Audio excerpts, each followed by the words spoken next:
बहुत ही आदर और सम्मान के योग हमारे बीच में पधारे प्रोफेसर जगदीश कुमार जी और प्रोफेसर कैलाश शर्मा जी, सीताराम जी और अखिल भारतीय शिक्षा के सभी यहाँ पे बैठे सभी अतिथि और मुख्य अतिथिगण, आप सबका यहाँ पे पहुँचने पर मैं आप सब लोगों का तहे दिल से मैं धन्यवाद करती हूँ और स्पेशली माई एनईपी का भी टीम का तहे दिल से धन्यवाद करती हूँ कि उन्होंने मुझे यहाँ पे बुला के जो मुझे बोलने का मौका दिया है और जो सम्मान और जो प्यार मुझे दिया है उसके लिए मैं आप लोगों की तहे दिल से आभारी हूँ। आज माई एनईपी का लॉन्चिंग है तो मुझे बड़े खुशी और गर्व महसूस हो रहा है कि जो शिक्षा नीति 2020 के अंदर जो बदलाव जो शिक्षा नीति के अंदर किया है और नई शिक्षा नीति हमारे देश के अंदर लागू की गई है, तो इसके लिए मैं सबसे पहले माननीय प्रधानमंत्री नरेंद्र मोदी जी का और हमारे राष्ट्रपति रामनाथ कोविंद जी का और हमारे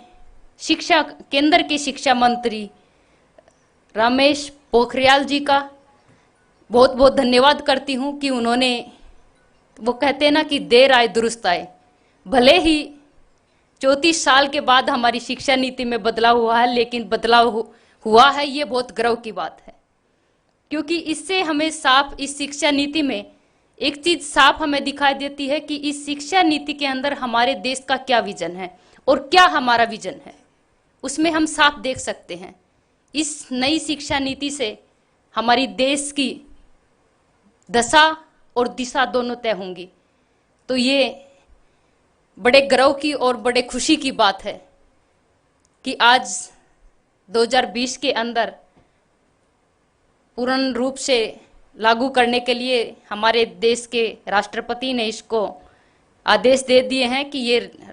हर राज्य के अंदर बहुत जल्दी ही पूर्ण रूप से लागू की जाए। शिक्षा नीति के अंदर 10+2 की जो फार्मूला था उसको बदलकर 5+3+3+4 कर दिया गया है। इसका मतलब है कि जो शुरू का 5 है उसका है कि 5 का मतलब ये है कि 3 शुरू के प्री नर्सरी 3 इयर्स और 1 और 2 क्लास, तो ये बहुत हमारे लिए बड़े मैं कहूँगी कि ये शिक्षा नीति में जो बदलाव किया है ये बहुत ज़रूरी था, क्योंकि हम बच्चे को स्कूल के अंदर भेजते थे तो वो सीधे ही हम पहली क्लास में भेज देते थे। और दूसरी एक और चीज़ जो बदलाव की है वो भी बड़ी अच्छी बात है कि मातृ भाषा जो है और जो लोकल भाषा है उसको भी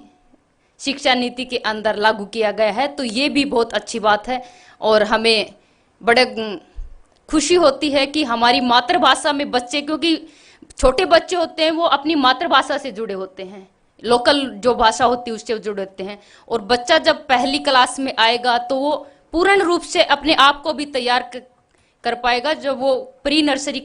क्लास के अंदर जब 3 साल वो बिता चुका होगा तो अपने आप को उसकी मेंटलिटी भी कुछ सीखने की तैयार हो जाएगी।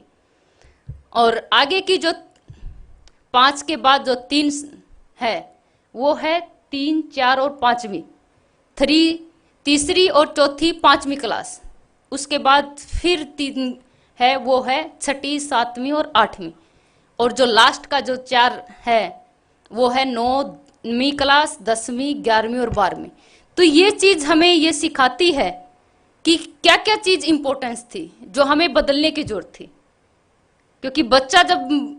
आता है तो वो पहली क्लास में आते ही उसको पहली बात तो समझ ही नहीं आती कि उसको सीखना क्या है, वो आधा टाइम तो वैसे ही खराब कर दे। तो अब प्री नर्सरी क्लास में बच्चा वो चीज़ें सीख जाता है कि वो मेंटली तैयार हो जाता है कि उसको क्या करना है, और उसके अंदर सीखने की लालसा जो है वो बढ़ जाती है। तो ये और अखिल भारतीय शिक्षा नीति की और हमारे आरएसएस की भी एक मांग थी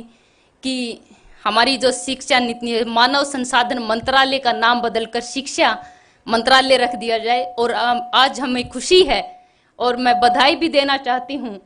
आप सबको कि वो मानव संसाधन मंत्रालय से बदलकर शिक्षा मंत्रालय रख दिया गया है। तो इस सब के लिए आप सबको बधाई। और बड़ी खुशी की बात है कि आज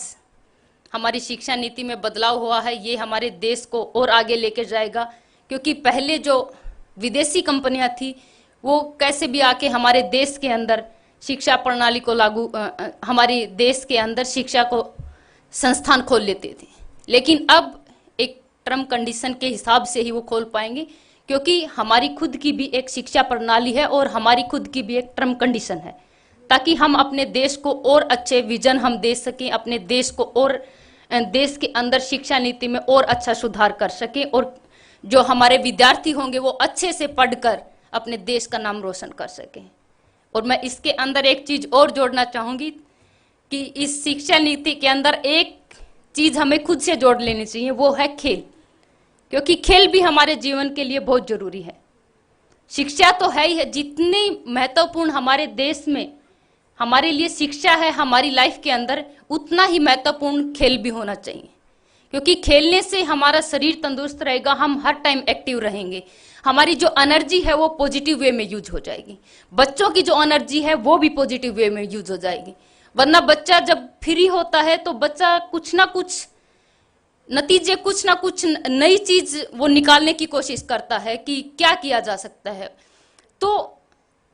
उससे अच्छा है कि हम बच्चों को, क्योंकि आजकल के पेरेंट्स जो हैं वो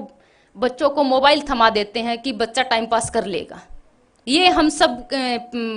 जो पेरेंट्स हैं उनकी हैबिट हो गई है, और बच्चे उस चीज को समझते नहीं है, क्योंकि माँ बाप ही उस चीज को समझ सकते हैं कि ये बच्चे के लिए कितना हानिकारक है। तो हमें बच्चे को मोबाइल गेम ना थमाकर हमें बच्चे को एक खेल ग्राउंड थमा देना चाहिए, कोई बॉल दे देने चाहिए, कोई प्ले ग्राउंड के अंदर उनको ले जाना चाहिए, ताकि उनकी जो एनर्जी है वो पॉजिटिव वे में यूज हो जाए। और बच्चा जब खेलेगा, क्योंकि आजकल हम देख रहे हैं तो छोटे छोटे बच्चे भी नशे की तरफ बहुत बढ़ रहे हैं, तो उस चीज को भी सुधारने के लिए खेल का माध्यम हम चुने तो बहुत अच्छा होगा, क्योंकि खेल भी एक नशा है। मैं आपको बताना चाहूँ कि मेरी लाइफ के अंदर खेल नशा मैं इसलिए बता रही हूँ कि कोई मुझे ये कहे कि आप अपना खेल छोड़ दीजिए, मैं खाना पीना सब कुछ छोड़ सकती हूँ, लेकिन खेल छोड़ने के बारे में मैं कभी नहीं सोच सकती। तो ये भी एक नशा है खेल। वो कहते हैं कि गेम कोई भी खिलाड़ी छोड़ना नहीं चाहता, उनका छुटवा दिया जाता है। जब कोई अच्छे प्लेयर आ जाते हैं तो ऑटोमेटिक उनको छोड़ना पड़ जाता है, या फिर इंजरी की वजह से छोड़ना पड़ जाता है। तो खेल का नशा हमें हमेशा अपने अंदर जगाना चाहिए, चाहे वो बच्चे हो, पेरेंट्स हो, बूढ़े हो, कोई भी। तो खेलने की जो एक हमारे अंदर जो लालसा जो जग जाएगी, तो वो नशा सबसे अलग नशा है। तो मुझे आप सब लोगों से यही रिक्वेस्ट करनी है कि आप लोग भी अपने बच्चों को मोबाइल गेम ना थमाकर उनको एक खेल ग्राउंड थमाएं, और उनकी एनर्जी है वो पॉजिटिव वे में यूज हो जाए। तो ये हमारे लिए बहुत खुशी की बात होगी, और मेरे लिए बहुत गर्व की बात होगी कि अगर हम ये बदलाव ला पाए और बच्चों को खेल ग्राउंड की तरफ लेके जाएंगे तो बहुत अच्छा, और हम मेरे लिए भी बहुत खुशी की बात होगी। तो अंत में आप सब लोगों का, माई एनएपी की पूरी टीम का, अखिल भारतीय शिक्षा परिषद की पूरी टीम का, और आप सब लोगों का मैं तहे दिल से अगेन धन्यवाद करती हूँ। बहुत बहुत आभार, बहुत बहुत धन्यवाद। भारत माता की बहुत बहुत धन्यवाद।